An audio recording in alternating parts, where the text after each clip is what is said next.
కర్కాటక రాశి. ఈ రాశి వారు సాధించేటువంటి విజయాలు అనుకూలమైన ఫలితాలనే ఇస్తుంటాయి. సజ్జన సహకారం బాగుంటుంది. అందరి సహకారంతో సకాలానికి పనులను పూర్తి చేయగలుగుతారు. శత్రువులపై విజయాలను సాధించగలుగుతారు. వారి పనుల్లో ఆలస్యాలు జరగడం వలన కూడా మీకు ప్రయోజనమే కలుగుతూ ఉంటుంది. కానీ మాట్లాడే తీరు వల్ల ఇతరులకు కష్టం కలిగేటువంటి అవకాశం ఉంది. తద్వారా వ్యక్తులు దూరం అయ్యే ప్రమాదం ఉంది. అందువల్ల తక్కువగా మాట్లాడడం, వినడానికి ఎక్కువ ప్రయత్నం చేయడం మీ యొక్క అభివృద్ధికి బాగా దోహదం చేస్తుంటుంది. స్నేహ సంబంధాల విషయంలో మీరు చేసేటువంటి కృషి వారి యొక్క ఆదరానికి, వారి మనసులో మీ స్థానం పదిలపరుచుకోవడానికి ఉపకరిస్తుంది. అది భవిష్యత్తులో మేలు చేసేదిగా ఉంటుంది. అనుకోని ఖర్చులు మాత్రం కొంతవరకు ఇబ్బంది పెట్టేటువంటి అవకాశం ఉంది. అవి కూడా పలు రకాలుగా వస్తూ ఉంటాయి. కొన్ని స్నేహితుల కోసం ఖర్చు చేయాల్సి వస్తుంది. కొన్ని ప్రభుత్వ సంబంధమైనటువంటి ఖర్చులు మనం కట్టాల్సినవి కట్టడం కోసం ఖర్చు చేయాల్సి వస్తుంటుంది. కొన్ని మనసుకు సంతృప్తి కలిగించడం కోసం సుందరమైన వస్తువులను కొనడం మొదలైనటువంటి వాటి కోసం ఖర్చు చేయాల్సి ఉంటుంది.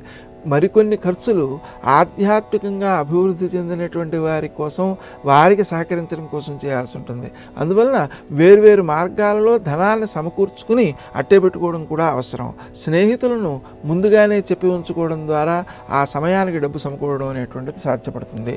సుమంతో శ్రీ కార్తవీర్యార్జునాయ నమః అనే మంత్రం బాగా ఉపకరిస్తుంది మీకు.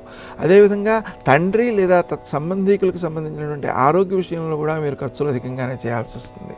అందువలన వాటి విషయంలో కూడా కొంచెం జాగ్రత్తగా వ్యవహరిస్తూ వారి ఆరోగ్యాన్ని పరిరక్షించడం కోసం క్రీం అచ్యుతానంత గోవింద అనే నామాన్ని జపించుకోవడం తప్పనిసరి. తల్లి తత్సంబంధీకుల విషయంలో కూడా వారికి సహకరించడం కోసం మీరు చేసేటువంటి ప్రయత్నాలు సత్ఫలితాలనిచ్చేవిగాను, వారికి అభివృద్ధినిచ్చేవిగాను ఉంటాయి.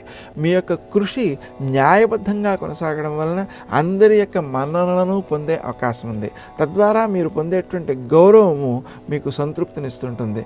నిజానికి ఆ గౌరవాన్ని పొందడం ద్వారా మీరు పనులలో పడినటువంటి అలసట, శ్రమ, ధన వ్యయము అనేటువంటివి మిమ్మల్ని బాధించకుండా సంతృప్తికరంగా మీరు ఉండగలుగుతూ ఉంటారన్నమాట. స్నేహ సంబంధాలని కాపాడుకోవడం కోసం, అలాగే ఆ అధిక వ్యయాలని కూడా తట్టుకుని ఓర్పుతో వ్యవహరించడం వలన కూడా మీకు జీవన విధానము సంతృప్తికరమైనదిగా ఉంటుంటుంది. విశ్రాంతికి తక్కువ ప్రాధాన్యం ఇవ్వడం వలన కొన్ని సమస్యలు ఎదుర్కొనేటువంటి అవకాశం ఉంది. అందువలన నిద్ర విషయంలో కూడా మీరు కొంత జాగ్రత్తగా వ్యవహరించి సకాలానికి నిద్రపోవడం అనేటువంటి దాని విషయంలో కూడా శ్రద్ధ చూపించాలి. నిద్ర పట్టకుండా ఆలోచనలు మిమ్మల్ని ఇబ్బంది పెట్టేటువంటి సన్నివేశాలలో మాత్రం ముచ్చుకుందా అనేటువంటి నామాన్ని జపించుకోవడం ద్వారా నిద్రను ప్రశాంతిగా పొందగలుగుతారు. దానివల్ల వచ్చేటువంటి శక్తిని కూడా పూర్తిగా పొందగలుగుతారు.